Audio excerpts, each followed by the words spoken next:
आइए हम शुरू करते हैं इतिहास। बिल्कुल बेसिक से शुरू करते हैं। इतिहास का जनक किसको कहा जाता है? तो इतिहास का जनक हेरोडोटस को कहा जाता है। हेरोडोटस को, ये कहाँ का था? ये यूनान का एक इतिहासकार है। ठीक, इसकी पुस्तक का नाम क्या है? हिस्टोरिका। इसकी पुस्तक से ही, हिस्टोरिका पुस्तक है इसकी, इसी से इतिहास के बारे में जानकारी मिलती है। इसका जन्म 484 ईसा पूर्व में हुआ था और इसकी मृत्यु 425 ईसा पूर्व में हो गई थी।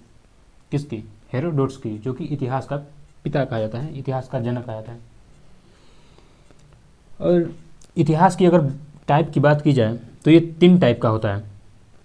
पहला है प्रागैतिहासिक काल। ठीक, तो प्रागैतिहासिक काल में इसके साक्ष्य मिले हैं लेकिन इसका कोई लिखित प्रमाण नहीं मिला है। प्रागैतिहासिक काल के साक्ष्य तो मिले हैं लेकिन इसका कोई लिखित प्रमाण नहीं है कि प्रागैतिहासिक काल में कैसी कैसी घटनाएं हुई या फिर जो कुछ भी है, मतलब उसके बारे में जानकारी लिखित रूप से नहीं है। ठीक, और दूसरा आता है आद्य ऐतिहासिक काल।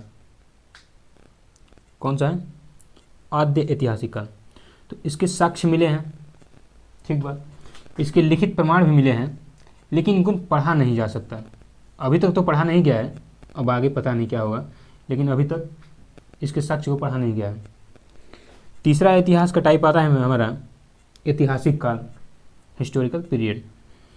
तो इस ऐतिहासिक काल के साक्ष्य मिले हैं, ठीक, लिखित प्रमाण भी मिले हैं और इनको पढ़ा भी गया है। तो ये लिखित प्रमाण कहाँ से मिले हैं? ये सवाल बनता है कि ऐतिहासिक काल के लिखित प्रमाण कहाँ से मिले हैं? तो ये अशोक के अभिलेख से मिलते हैं। कहाँ से? अशोक के अभिलेख से। और इसको किसने पढ़ा है? तो जेम्स प्रिंसेप ने पढ़ा है। अशोक के अभिलेख को जेम्स प्रिंसेप ने पढ़ा है और इसमें क्या दिया है? ऐतिहासिक काल के बारे में जानकारी दी गई है। जेम्स प्रिंसेप ने इसको कब पढ़ा है? 1837 में। 1837 ईस्वी में अशोक के अभिलेख को पढ़ा गया है। ठीक, हमने इतिहास के 3 प्रकार पढ़े। पहला प्रागैतिहासिक, दूसरा आद्य ऐतिहासिक और तीसरा ऐतिहासिक काल। तो अब प्रागैतिहासिक काल के बारे में पढ़ते हैं। प्रागैतिहासिक काल को 3 भागों में डिवाइड किया गया है। पहला है पूरा पाषाण काल, इसका इंग्लिश में है मतलब ओल्ड स्टोन एज। ठीक, पूरा पाषाण काल, तो इसकी अवधि रही पूरा पाषाण काल की 30,000 ईसा पूर्व से लेके 10,000 ईसा पूर्व तक।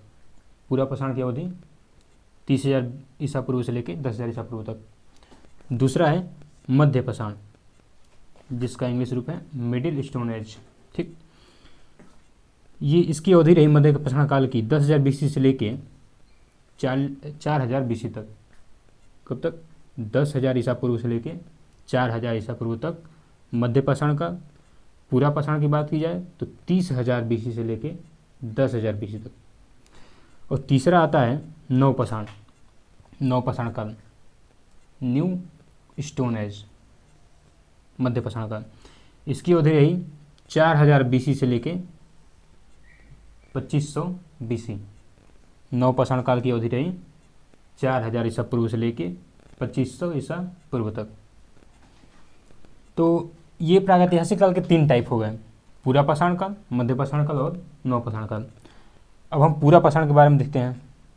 पूरा पाषाण काल के बारे में, ये कब से कब तक रहा? 30,000 बीसी से लेके 10,000 बीसी तक। पूरा पाषाण काल में उस टाइम के जो मानव था वो पत्थर का प्रयोग करना सीख गया था। पत्थर के बारे में, पत्थर का यूज कैसे करना है वो सीख गया था। आग के बारे में जानकारी, मतलब आग की खोज हो चुकी थी। ठीक, कब? पूरा पाषाण काल में पत्थर का प्रयोग शुरू हो गया था, आग की खोज हो गई थी, लेकिन आग का प्रयोग अभी मानव, इस समय का पूरा पाषाण काल का मानव आग का प्रयोग करना नहीं जानता था। केवल इसके बारे में जानकारी थी कि आग भी कुछ होता है और इसका क्या उपयोग है इसके बारे में कोई जानकारी नहीं मिलती है। तीसरा पॉइंट है, ये पूरा पाषाण काल के मानव जो थे वो गुफाओं में निवास करते थे। कहाँ रहते थे? गुफा में ही रहा करते थे। कोई इनके पास घर और नहीं था, वो गुफा में ही निवास किया करते थे। पूरा पाषाण काल के बाद दूसरा नंबर आता है मध्य पाषाण काल का, जो कि 10,000 ईसा पूर्व से लेके 4,000 ईसा पूर्व तक रहा। मध्य पाषाण काल, मिडिल स्टोन एज कहते हैं इसको, 10,000 BC से लेके 4,000 BC तक। इसमें कौन कौन से प्रमुख खोज हुए, मतलब आविष्कार जो हो चुके थे वो उसको देखेंगे हम। तो मध्य पाषाण के लोग जो थे वो शिकार करना प्रारंभ कर चुके थे। उनको शिकार करने की जानकारी, शिकार करने का जो ज्ञान था वो आ चुका था, वो शिकार किया करते थे। तीर कमान का आविष्कार हो गया था। जाहिर सी बात है, शिकार करते थे तो तीर कमान की ज़रूरत पड़ेगी ही। तो तीर कमान का आविष्कार हो चुका था, उन्होंने शिकार करना प्रारंभ कर दिया था मध्य पाषाण काल के जो लोग थे। ठीक, तीसरा पॉइंट है इसमें, पशुपालन शुरू किया। मध्य पाषाण काल के लोग पशुपालन भी शुरू कर दिए थे। ठीक, इनका पहला पालतू पशु था वो कुत्ता था, और दूसरे नंबर पे घोड़ा। तो पहले पालतू पशु की बात की है तो वो कुत्ता ही था।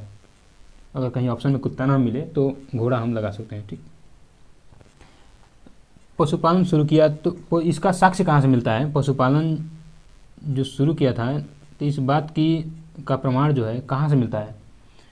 आदमगढ़ से मिलता है। कहाँ से? आदमगढ़, जो कि मध्य प्रदेश में है।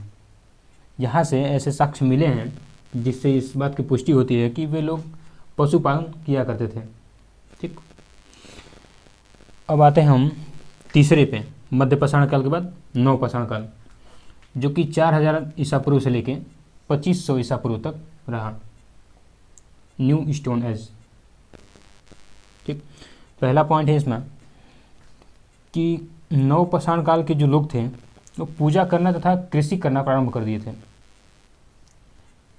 इन्होंने कृषि करना प्रारंभ कर दिया था और साथ ही साथ पूजा भी ये लोग शुरू कर दिए थे, पूजा करना।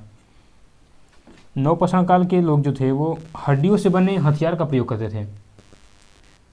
कैसे हथियार? हड्डियों से निर्मित, क्योंकि उस समय लोहे की तो खोज हुई नहीं थी।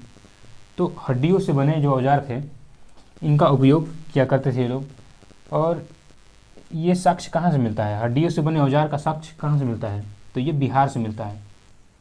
कहाँ से मिलता है? बिहार से। अगला पॉइंट है कि नव पाषाण काल के लोग पहिए का आविष्कार मतलब कर चुके थे। पहिए की खोज हो चुकी थी नव पाषाण काल में, मतलब पहिए का प्रयोग शुरू हो गया था। ठीक, अगला पॉइंट है कि इन्होंने तांबे की खोज भी की थी। नव पाषाण काल के लोग तांबे की खोज कर चुके थे, तांबे से परिचित हो चुके थे, लेकिन अभी तक लोहे से परिचित नहीं हुए। अगला पॉइंट है धान की खेती। इन्होंने धान की खेती का जो प्रमाण मिलता है वो नव पाषाण काल से मिलता है हमें, और इसका साक्ष्य जो है कोल्डी हवा प्रयागराज से मिलता है। कोल्डी हवा प्रयागराज से इसका साक्ष्य मिलता है कि लोग धान की खेती भी किया करते थे। नव पाषाण काल के लोग धान की खेती भी किया करते थे। इसका जो साक्ष्य है कोल्डी हवा प्रयागराज से मिलता है। नेक्स्ट पॉइंट है कि गेहूं जौ की खेती भी किया करते थे। ऐसा साक्ष्य मिला है कि नव पाषाण काल के लोग, न्यू स्टोन एज के जो लोग हुआ करते थे, वो गेहूं और जौ की भी खेती किया करते थे। और गेहूं जौ का साक्ष्य जो मिला है वो मेहरगढ़ से मिला है। मेहरगढ़, मेहरगढ़ कहाँ है? पाकिस्तान में है। वर्तमान स्थिति बात की जाए तो इसकी पाकिस्तान में है मेहरगढ़। तो वहाँ से गेहूं और जौ के साक्ष्य मिले हैं। ठीक, तो हमारा ये नव पाषाण काल खत्म हो गया और मध्य पाषाण काल, इससे पहले हमने पूरा पाषाण काल पढ़ा था।